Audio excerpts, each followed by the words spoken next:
Hello guys, പുതിയൊരു വ്ളോഗിലേക്ക് എല്ലാവർക്കും സ്വാഗതം.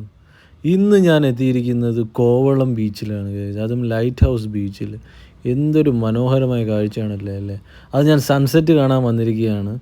വൈകുന്നേരങ്ങളിലാണ് നമുക്ക് കുറച്ച് ചൂട് കുറവും പിന്നെ സൺസെറ്റിൻ്റെ ഒരു മനോഹാരിത ആസ്വദിക്കാനും എല്ലാം പറ്റുന്നത് അപ്പോഴൊരു മനോഹാരിതമായ കാഴ്ചയാണ് അവിടെ എപ്പോഴും. രാവിലെ ഉച്ചയ്ക്കൊക്കെ വരുമ്പോഴാണ് കുറച്ചുകൂടെ ബ്രൈറ്റ്നസ് ഉണ്ടപ്പോൾ വെയിലുള്ളപ്പോൾ ആണ് നല്ലത്. പക്ഷേ നമുക്ക് ഈ ഒരു ചുട്ടു പൊള്ളുന്ന ഈ ഒരു വെയിലത്ത് നമുക്ക് കൂടുതൽ നേരം നിൽക്കാൻ പറ്റത്തില്ലല്ലോ. അപ്പോൾ നമുക്ക് ആസ്വദിക്കാനും പറ്റത്തില്ല. നമ്മൾ കടലിൻ്റെ സൗന്ദര്യം ആസ്വദിക്കാൻ വന്നു കഴിഞ്ഞാൽ നമ്മളൊരു 1-2 മണിക്കൂർ അവിടെ നിന്ന് ആസ്വദിച്ച് കടലിലൊക്കെ ഇറങ്ങിയിട്ടൊക്കെ പോകണമല്ലോ. പക്ഷേ ആ ഒരു സമയമൊക്കെ ആകുമ്പോൾ നമ്മൾ വന്നു കഴിഞ്ഞാൽ കുറച്ച് ബുദ്ധിമുട്ടായിരിക്കും. അതുകൊണ്ടാണ് ഞാൻ സൺസെറ്റിൻ്റെ സമയത്ത് വന്നത്. സൺസെറ്റ് ഇനിയിപ്പോൾ നിങ്ങൾക്ക് കാണിച്ചു തരാൻ പോകുന്നതേ ഉള്ളൂ. കുറച്ചുകൂടെ വൈകി വരുമ്പോൾ ഉള്ള ആ ഒരു ആകാശത്തിൻ്റെ കളർ മാറുന്നതും അതെല്ലാം ഒരു പ്രതിഭാസമാണ് ഗൈസ്. അപ്പോൾ ഞാൻ എല്ലാം നിങ്ങൾക്ക് കാണിച്ചു തരാം. ഇപ്പോൾ ഞാൻ ഇവിടെ വൈകുന്നേരം ഒരു 5 മണി 5:30 മണിയൊക്കെ ആയപ്പോൾ ഇവിടെ എത്തിയായിരുന്നു. അപ്പോൾ തന്നെ കണ്ടില്ലേ എന്തൊരു മനോഹരമാണല്ലേ. നമ്മുടെ ഓരോ തിരമാലകളും ഇങ്ങനെ ഓളങ്ങൾ ഇട്ട് ഇങ്ങനെ തിരിച്ചും അങ്ങോട്ടും ഇങ്ങോട്ടുമൊക്കെ പോകുന്നത് എന്ത് മനോഹരമായ കാഴ്ച. ആ ലൈറ്റ് ഹൗസ് തന്നെ കണ്ടില്ല, ആ ഒരു ലൈറ്റ് ഹൗസും അവിടെ ആ സൈഡിലുള്ള പച്ചപ്പും എല്ലാം കണ്ടുകൊണ്ടിരിക്കാൻ തന്നെ ഒരു 1-2 മണിക്കൂർ തന്നെ അതിൽ തന്നെ ഇങ്ങനെ നോക്കിക്കൊണ്ടിരുന്നാൽ തന്നെ നമുക്ക് എന്താ പറയുക, സമയം പോണതും അറിയത്തില്ല. നമ്മൾ വേറൊരു ലോകത്ത് തന്നെ പോയ ഒരു അവസ്ഥയാണ് അവിടെ.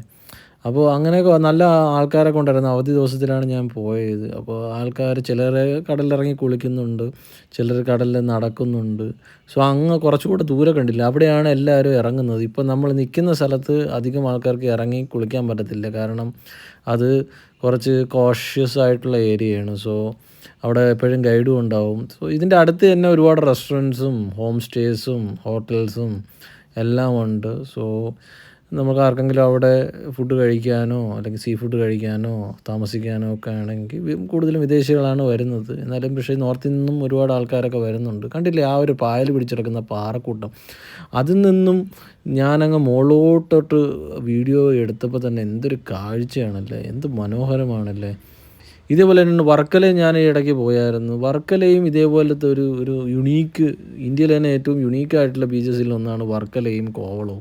രണ്ടിനും രണ്ട് തരത്തിലുള്ളൊരു സൗന്ദര്യമാണ് ഉള്ളത്. അപ്പോൾ ഞാനിതുവരെയും കോവളത്ത് വന്നിട്ടില്ല. അങ്ങനെയാണ് ഞാൻ കോവളത്ത് വന്നത്. ഞാൻ കുറച്ചുകൂടെ ആൾക്കാരുള്ള ഏരിയയിലോട്ട് അടുത്തപ്പോഴാണ് കണ്ടത്. അവിടെ ആൾക്കാരെല്ലാം വെള്ളത്തിൽ ഇറങ്ങി കുളിക്കുകയാണ്. അവധി ദിവസം കൂടെ ആണല്ലോ, എല്ലാവർക്കും ഒരു നല്ലൊരു വിശ്രമം ആവശ്യമാണ്. അതുകൊണ്ടാണല്ലോ എല്ലാവർക്കും ഒരു നല്ലൊരു ടൈമും ഫാമിലി ആയിട്ടുള്ള ടൈമും നല്ലൊരു ടെൻഷനിൽ നിന്നും ഫ്രീ ഒക്കെ ആവാൻ ഉള്ള ഒരു സമയമാണല്ലോ ഇത്. അതുകൊണ്ടാണ് എല്ലാവരും ഫാമിലിയായിട്ട് വന്ന് അവിടെ ടൈം സ്പെൻഡ് ചെയ്യുന്നതും. വെള്ളത്തിലിറങ്ങുന്നു, ചിലർ വെള്ളത്തിൽ ഇറങ്ങുന്നു, ചിലർ ഓടി നടക്കുന്നു, ചിലർ ഇപ്പോൾ മുഴുവൻ കുളിക്കാൻ വേണ്ടി വരുന്നു. സോ ഇതൊക്കെ ഒരു ഒരു എൻ്റർടൈൻമെൻ്റ് ആണല്ലോ നമ്മുടെ രാജ്യത്ത്. ഇതൊക്കെയാണല്ലോ നമ്മുടെ ഒരു മെയിൻ എൻ്റർടൈൻമെൻ്റ് എന്ന് പറയുന്നത്. പിന്നെ ഈ ഒരു കടലെന്ന് പറയുമ്പോൾ തന്നെ ഇതിന് പുരാതനമായ ഒരുപാട് ബാക്ക് സ്റ്റോറീസും കാര്യങ്ങളും എല്ലാം ഉള്ളതാണ്. അതിലൊന്നും ഞാൻ കടക്കുന്നില്ല, അതെല്ലാവർക്കും അറിയാവുന്നുള്ള കാര്യം തന്നെയാണ്. ഇപ്പോൾ തന്നെ കണ്ടില്ലേ അവിടുത്തെ ഒരു വെളിച്ചം ഉണ്ടായിരുന്നു, കുറച്ച് വെയിൽ ആ സമയത്ത് ഉണ്ടായിരുന്നു. ഒരു 5-5:30 സമയത്താണ് ഞാൻ പോയത്. എന്തായാലും സൺസെറ്റ് കാണാൻ പറ്റുന്നത് തന്നെ ഏറ്റവും വലിയ മനോഹരമായ കാഴ്ചയാണ്. അതിൻ്റെ സൈഡിലോട്ട് കുറച്ചുകൂടെ മാറി വന്നപ്പോഴാണ് ഞാൻ ഇതിൻ്റെ ഒരു മനോഹാരിത നല്ലപോലെ അറിഞ്ഞത് കേട്ടോ.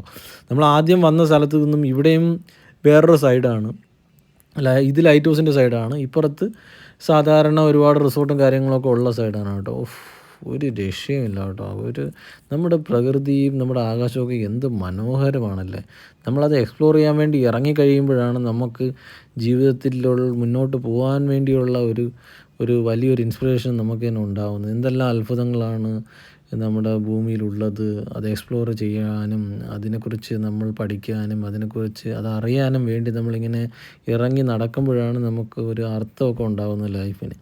അപ്പോൾ ഒരുപാട് ഫാമിലീസാണ് കേട്ടോ ഇവിടെ. അത്രയും ഫാമിലീസാണ്. അപ്പുറത്തെ സൈഡിൽ നിന്ന് നമ്മൾ വന്നു, അതിന് ഇപ്പുറത്തെ സൈഡിലോട്ട് വന്നു, അപ്പോഴും അവിടെയും ഫാമിലീസാണ്. പിന്നെ ഈ ഒരു സൈഡിലോട്ട് ആരെ ഇറങ്ങാൻ സമ്മതിക്കില്ല, കാരണം അത് കുറച്ച് പാറക്കെട്ടൊക്കെ ഉള്ള ഏരിയയാണ്. സോ അവിടെ എല്ലാവരെയും ബാൻ ചെയ്തിരിക്കുകയാണ്. സോ അവിടെ കയറൊക്കെ കെട്ടി അതിൽ തിരിച്ചാണ് കെട്ടിയൊക്കെയാണ്. പക്ഷേ എന്ത് മനോഹരമാണല്ലേ ആ പാറക്കെട്ടിൻ്റെ അകത്ത്. എനിക്ക് പാറക്കെട്ടിലൊക്കെ പോകണമെന്നുണ്ടായിരുന്നു. പക്ഷേ നമ്മൾ അവിടുത്തെ റൂൾസ് ആൻഡ് റെഗുലേഷൻസ് നമ്മൾ ഒബ്വിയസ്ലി നമ്മൾ ഫോളോ ചെയ്യണമല്ലോ. എവിടെ പോയാലും കുറച്ച് റെഗുലേഷൻസും റൂൾസും വന്നു കഴിഞ്ഞാൽ നമ്മൾ ഉറപ്പായിട്ടും അത് പാലിക്കണം. കാരണം നമ്മുടെ ജീവന് ഭീഷണിയായിട്ടുള്ള ആയതുകൊണ്ടാണ് അവരിങ്ങനെ ഒരു അതിരൊക്കെ കെട്ടിയിട്ട് നിൽക്കുന്നത്. പക്ഷേ എന്ത് മനോഹരമാണല്ലേ ആ സൺസെറ്റ്, എന്ത് രസമല്ലേ. ഞാൻ ഈ ഗൾഫിലൊക്കെ പോയിട്ട് നമ്മൾ ഒരുപാട് സൺസെറ്റ് കണ്ടിട്ടുണ്ടെങ്കിലും ഇപ്പോഴാണ് മനസ്സിലായില്ല അതിനേയും കാട്ടി ബെറ്റർ ആയിട്ടുള്ള ഒരുപാട് സ്ഥലങ്ങളും ഒരുപാട് നല്ല സൺസെറ്റുകളും ബീച്ചുകളും എല്ലാം ഉണ്ടെന്ന് ഞാനിപ്പോഴാണ് അറിയുന്നത്. അധികം നമ്മൾ ഇന്ത്യ എക്സ്പ്ലോർ ചെയ്തിട്ടില്ലല്ലോ, അതിലോട്ട് ആഴ്ന്നിറങ്ങുമ്പോഴേ നമുക്കറിയത്തുള്ളൂ എന്താണെന്ന്.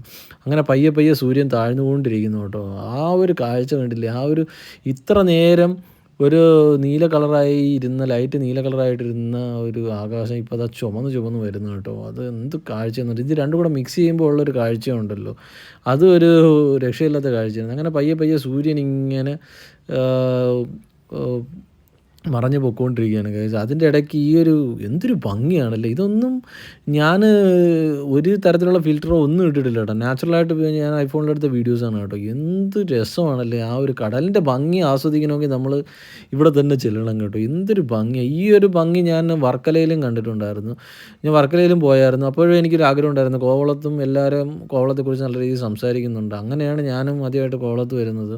എന്തുമാത്രം ആൾക്കാരാണ് അവിടെ വരുന്നതും അവർ എക്സ്പ്ലോർ ചെയ്തുകൊണ്ടിരിക്കുകയാണല്ലോ, നമ്മൾ ആസ്വദിച്ചുകൊണ്ടിരിക്കുകയാണല്ലോ. നമ്മൾ ഇത്രയും ഒരു മനോഹരമായ ഒരു ബീച്ചാണെന്ന് ഞാൻ അറിഞ്ഞിട്ടില്ല. അതുകൊണ്ട് ഞാൻ കുറച്ച് വൈകിയായാലും പക്ഷേ കുറച്ചുകൂടി ഇരുട്ടി കേട്ടോ ഗൈസ്. ആ ഒരു നമ്മൾ നേരത്തെ നിന്ന സ്ഥലമൊക്കെ ഇത്രയും ഒരു കളറ് മാറി ആ ഒരു റെഡിഷ് ആയിട്ട് വരുന്ന ഒരു ഇത് കണ്ടില്ലേ. നമ്മളൊരു സിനിമയുണ്ട് നീലാകാശം പച്ചക്കടൽ ചുവന്ന ഭൂമി എന്നൊക്കെ പറയുന്നത്. ആ ചുവന്ന ഒരു ഒരു ആകാശം കാണാൻ എന്ത് രസമാണല്ലോ. ചുവന്ന ഭൂമി എന്ന് പറയുന്നത് കേട്ട് ഇപ്പോൾ ചുവന്ന ആകാശമാണ്. അതായത് ആ സൺസെറ്റ് സമയത്ത് നമുക്കിത് പോയി എക്സ്പ്ലോർ ചെയ്യാൻ പറ്റുള്ളൂ.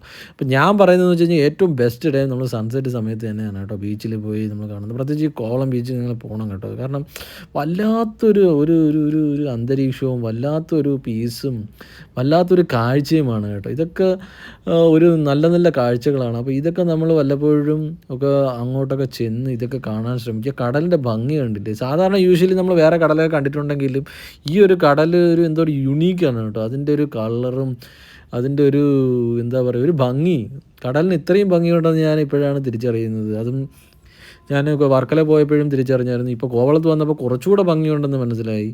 എന്ത് രസമാണല്ലേ നമ്മുടെ ആ ഒരു ചുമന്ന ആ ഒരു ആകാശം കണ്ടില്ലേ ഗൈസ്. അത് തന്നെ കുറേ നേരം കണ്ടുകൊണ്ടിരുന്നു. അടുത്ത വ്ലോഗിൽ കാണുന്നവരേക്കും ബൈ ഗൈസ്, ടേക്ക് കെയർ.